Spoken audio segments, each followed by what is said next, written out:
Class third A. Next speech will Shifan Khan, third class A. Third A. Good morning, Principal Ma'am, respected teachers and coming out noble guests and my dear friends. My name is Waseem Akram Khan. Third A.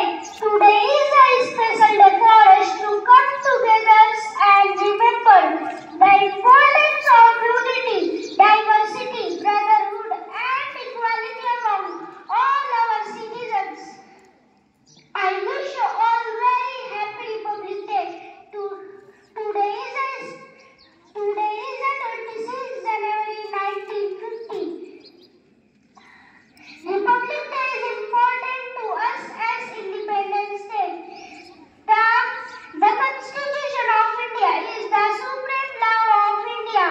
Our Constitution is the largest written constitution in the whole world.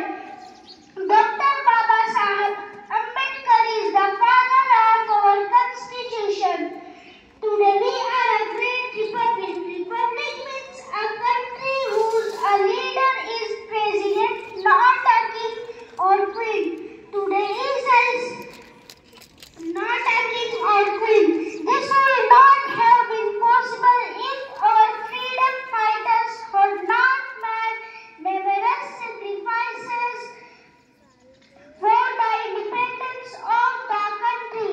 This would not have been possible if our freedom fighters had not made sacrifices for the independence of the country. I am proud that I am an Indian. I want to end my speech with a poem. दिल से निकले ये भी मरकर न वतन की उल्फत मेरी मिट्टी से भी खुशबुए वफा आएगी. Thank you.